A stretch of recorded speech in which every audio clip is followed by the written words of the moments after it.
Hello, everybody. This is Anne Marie with Light Happy Life. I'm so happy you've joined in today. I've got my glasses on because we're getting serious. We're talking about the science. Okay, now don't be worried. It's not bad, and there won't be a test afterwards. So there is a science behind mindfulness, and there is actual grounded science within this. This isn't a yogi hokey pokey thing. This is absolutely legit stuff. Now, full disclaimer, I'm not a doctor. I'm not a scientist. Always, always, always check it in with your doctor if you have any questions. This is a really quick 2-second overview of why mindfulness works. So let me dig in because this one has materials. So let's start, and I'm going to share my screen. And hopefully in a second, there we go. All right, you guys should see it. Let's see if I can go full screen on this one.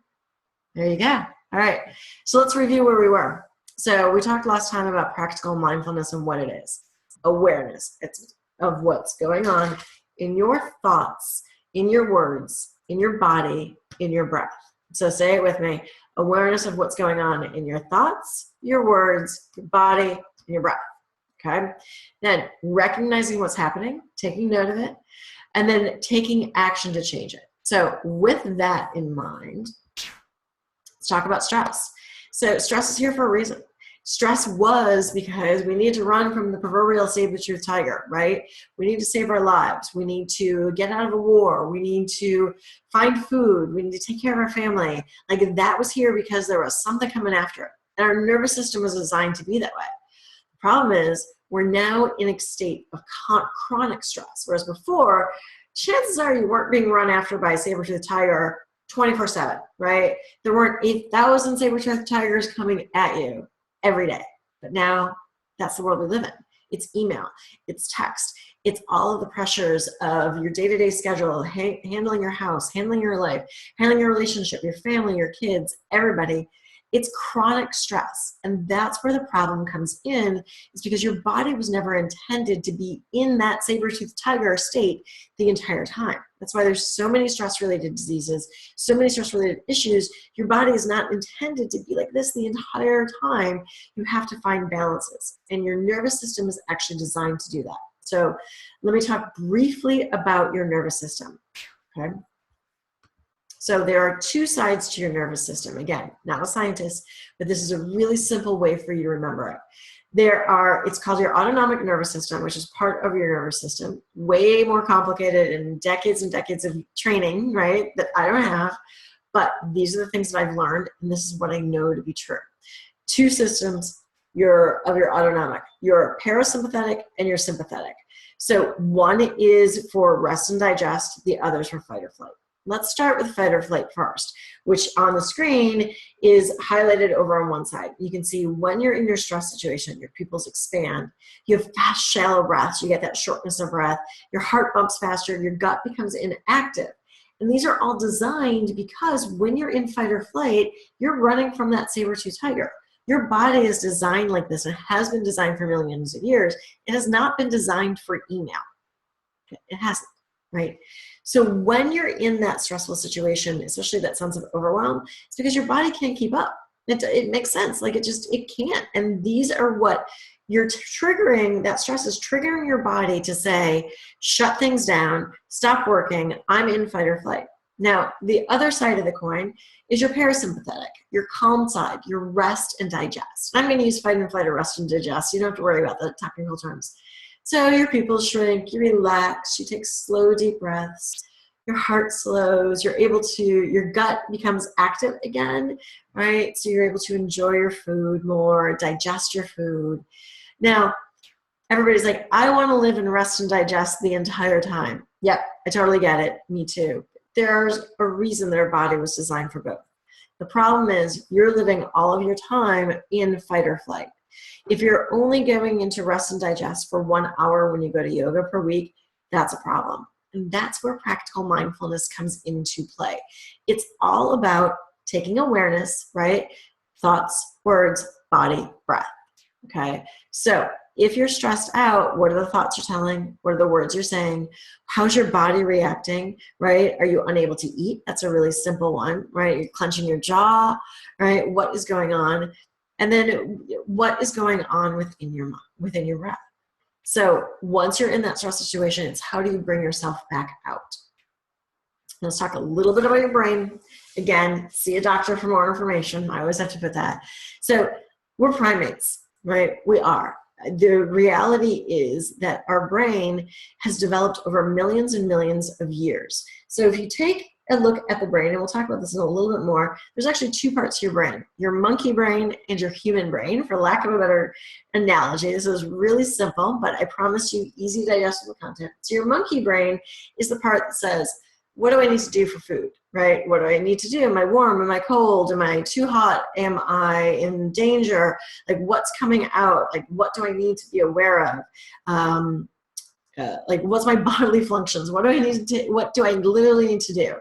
And your human brain, nothing better than Downton Abbey for this, is the ability to think and have a conversation and have rational thought and creative thought. If you think about what makes us different from primates, even though we technically are within that same species, right? What makes us different? It's the ability to connect, to have a conversation, to come up with new ideas, to think about things long term, not just where am I eating my next banana. So two parts of your brain, the monkey part of your brain and the human part of your brain. Now you still need your monkey part of your brain. So to know, am I cold, am I warm, am I hungry? Do I need to clean myself? Like what are those things? You still need that. And you need the human brain. So again, similar to the nervous system, you're not always going to be on one side or the other. It's finding that balance in between. So this is a technical slide, I know, but I'm going to make it super easy. So if you don't want to look at the slide, don't look at me. All right. So in your brain, let me see if I can get this right. So way oversimplified, place your hand right here at the back of your skull. That's your monkey brain. Place your hand right here, front of your skull. Your back of your skull is literally where they have found that your base functions are. In other words, that hunger sensation, that what do I need to do? How do I need to feed myself? Where do I go? Whereas your frontal lobe, your prefrontal cortex, this is where your emotional traits come in, your thinking, reasoning, your speaking, your memory, all of that comes into place into this portion of your brain. Now what happens when you're stressed, this part of your brain takes over. This part does not, which is why whenever you're stressed, you're like, I just wasn't thinking straight. Has anybody said that? Yeah, I have. So think about when that comes into play, that you're in your monkey brain. I told you these would be really simple analogies, but hopefully it'll be a really healthy way to think. And even my honey says it now. He's like, well, that was my monkey brain taking over, right? Because you start to become aware of your thoughts, words, body, and breath. And now that you understand a little bit about your nervous system and your brain, everybody's doing this at home, like it makes a lot more sense. So let's talk about your brain on mindfulness. This is a study that was done by a scientist at the University of Pennsylvania. And what he did is he did active regions about when somebody was meditating and when they weren't, right? And so you want to have your brain as most active as possible. Oops. And so the left side of the screen is your baseline, right? You can see the dark areas within it. And then when somebody's meditating, which is the deeper state of mindfulness, you can see all of a sudden there's more red, yellow, green, more colors. And so this scientist worked and he found all of this information here, which is that what happens is you actually don't even create more activity, but you actually create new neural pathways between right and left hemisphere and front and back. And so it's really amazing what happens when you become more mindful.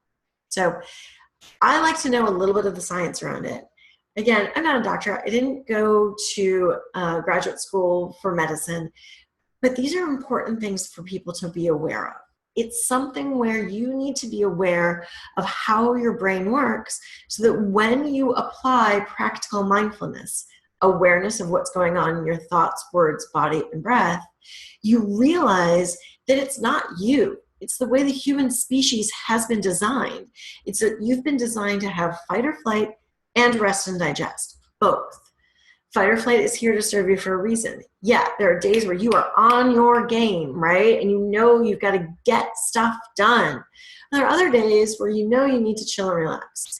Challenge is because you're in chronic stress now, your entire day is spent in flight and flight. Your entire day, your entire years, right? And then because of that, your brain, your frontal lobe is not functioning. Everything's coming out of your monkey brain. What do I do next? What's the next action? What is the next step?